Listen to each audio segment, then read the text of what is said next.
going on, fellas? You know what this is. It's your boy Pugh.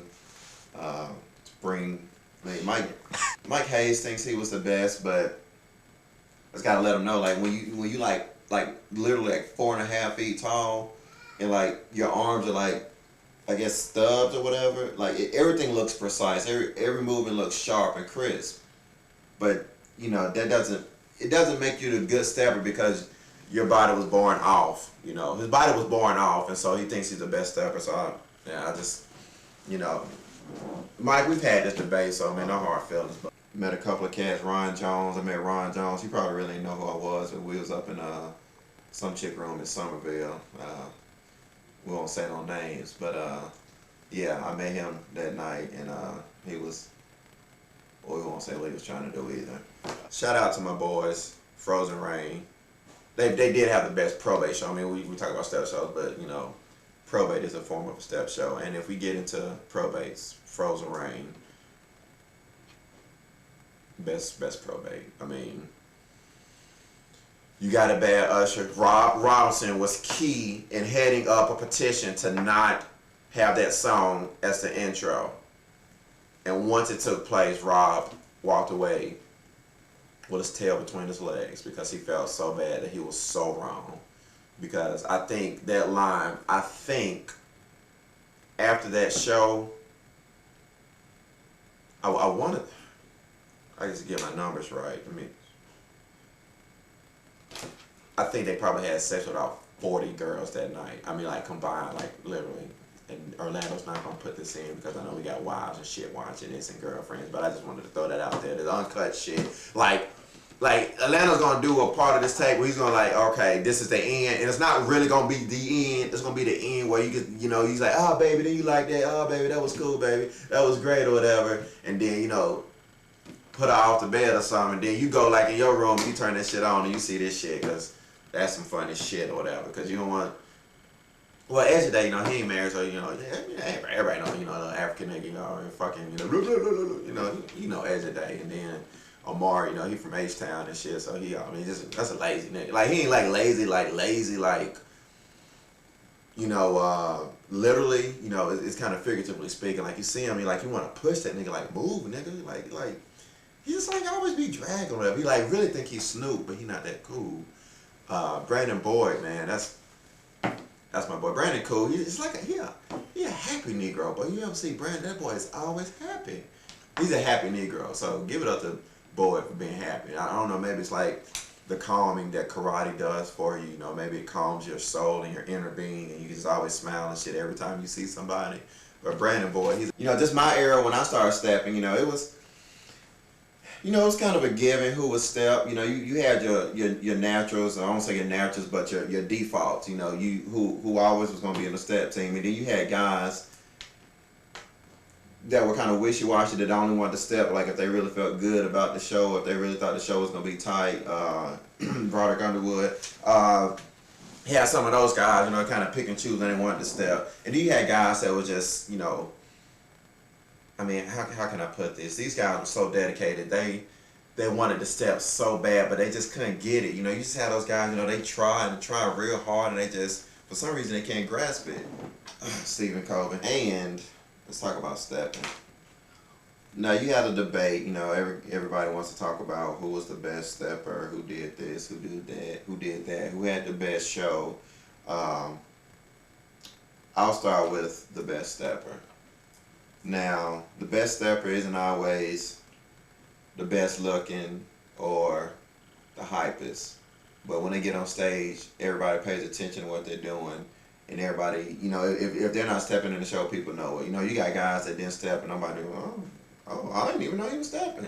You got that reaction. You got guys like, oh, you know, Doobie ain't stepping. Oh, Lassette ain't stepping, or JP ain't stepping. What? And so. You know, that's the kind of, you know, that's kind of how I base, you know, my criteria on who's the best stepper. But the only one that really fell under the radar, and I don't know, I wasn't in this dude's era or whatnot, era. Because if I say era and I mean era, then, you know, y'all like, hey, that nigga said era, did he mean era? So I corrected myself. They'll say the Sphinx show was the best. You know, my era, they'll say the Raincoat show was the best. The New Boys era. they'll say they didn't have any good shows. I'm sorry, they'll say the funeral show maybe was one of their better shows. So fellas, I'm sorry, man. If you know JQ, I speak the truth, and I'm sorry I had to speak the truth on that one. I think it stopped after the Raincoat show, really. When it came to throwing shows in the mix for being the best show, it stopped at the Raincoat show. Or I think the Nerd show came after the Raincoat show. But anyway, Dennis, I saw Dennis came to the house. You know, the boys came for their anniversary, man. Dennis came, lost a ton of weight, man. That's probably, I mean, I no joke on that. I'm just saying, Dennis lost some weight. You know, he's doing this thing. He is in Cali or whatever. Jermaine, you know you my dog. Jermaine, you know, he got, you know, sometimes whenever you see Jermaine, you just gotta walk and do like this. And it's not like dusting the dirt off your shoulders. It's dusting that chip off Jermaine's shoulder, because that, I don't know what nigga got a chip the size of Mars or something on his shoulder. The weight of the world is on his shoulder. I don't know if you ever seen that. It's some kind of statue, some kind of picture or something where the guy like bent over. He got like the world or something on his back. I may be not know what the hell I'm talking about. It could have been something I saw in a porno or whatever. But I just know this guy was bending over with a globe or something on his back. Like that's Jermaine, I think. So when you see Jermaine, just help him get that chip off his shoulder, man. Or you can do like this when you see him just like do that. Just help him get the monkey off his back, or whatever. I don't know, whatever. But you know, maybe it's like that short man syndrome. I think that is, because he's a very short guy, and but hey, you know, I mean, we all have our flaws. We know we all have our flaws. Who else can I speak on? Tommy, man, Tommy's cool, but he's done some dumb shit. I mean, I think everybody will agree. Tommy has done some dumb ass shit. Like, you look at Tommy like, what the fuck was you thinking? You like as a brother, you want to, you know, like, not necessarily console him, but like, you want to be like, yeah, you know, hey man, you know when people do shit that just fucked up and you, like they never should have did this shit. Like Mike Vick, you know, take Mike Vick from there. Everybody saying, oh, you know, people make mistakes, you know, hey. You know, but hey, let's not tear the brother down. Let's build him up or whatever. And you're like, hey, you know they wrong, but you don't want to really criticize or condemn them. And so you're like, hey man, hey, we all make mistakes. Like when the shit Tommy did, you want to look at him like, nigga, I can't even say nothing to you, like, cause you keep making the same mistake. Nigga, this is not World War III, nigga. That's all I'm saying. This ain't World War III. You ain't Rambo. This ain't Red Dawn. I mean, Die Hard. What? All I'm saying is put the guns up, Tommy. That's all I'm saying. Put the goddamn guns up, okay? Put them up. And Gerald, big ups to Gerald. I don't know what the hell going on right now, truly. I mean, he came to the house for the anniversary too, but I don't know what's going on with him. So, you know, Doobie, that's my boy. Doobie's my boy. Doobie. But y'all be watch out for Doobie though, cause that nigga gonna call you when he needs something. Y'all know that. Doobie know your goddamn name and your number when he needs something. But if he don't, goddamn, you don't hear from that nigga. Then that nigga, when he say, oh, nigga, where you paying that, man? Nigga, where you paying, nigga? Where you paying, man? Nigga, I've been at 249 4200 for the last goddamn 5 years. I ain't going nowhere. No, but you know, the nigga, you know, politician, you know, do we act like he no politician? Be a politician, I mean, to be chairman of, you know, the Black Law Students Association, you know, you gotta be a politician, whatever. You know, he brought all the broad to Atlanta, you know, to do his thing. What? Do anybody really know what Doobie be doing some of the time? No, like, he be calling you out the blue and be like, yeah, nigga, I'm running for president. You know, like, how did this shit, like, start? You know, like, was you, like, the fucking, like, you know, parliamentarian, and then, like, was you, like, the social chair, or was you, like, you know, head of this committee? This nigga just out the blue.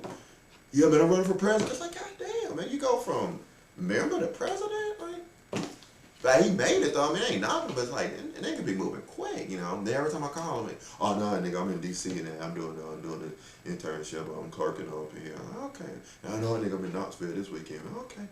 I called a nigga the other day. He was in Montana. Like, who the fuck going to Montana? But that's all I'm saying. And then, you know, I gotta end on this, man. Say it, you doing your thing in Birmingham, man. Say them damn kids. Say it. Say, fuck out these kids, man.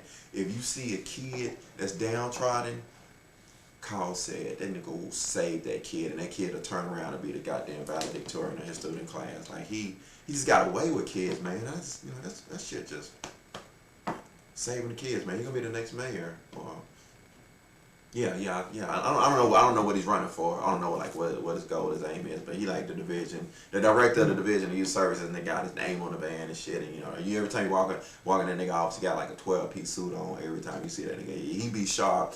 Nigga had an article in the Birmingham paper about his clothing. Like that's how sharp he is. An article about where he get his shoe. I think he said he had his shoe tailor made, if I'm not mistaken. Now I heard having they niggas having their suits tailor made, but shoes. I think that nigga lying. I think that nigga do not have no shoes tailor made. There's a lot of shit to get your shoes tailor made. That's all I'm saying. I think that nigga go to goddamn like somewhere cheap. But that nigga may still go to Bargain Town. Y'all know I ain't seen last time I've been around, but that nigga may go to Bargain Town and be like, he may like that nigga make honey, kill some snakes and put that bitch on there. I don't know, man. I don't know. Said be honest about that, man. You get your shoes tailor made. Be honest. Now we all know you're Devin and Dapper. You know you probably best dresser from, you know, elementary school up until now. But your shoes tailor made. That's a stretch. You know. But hey, brothers, it was good talking to you. It's your boy J Pugh. I'm out. I hope I ain't offend anybody on the tape. If I did, I really don't give a shit. And that's all I gotta say. Peace.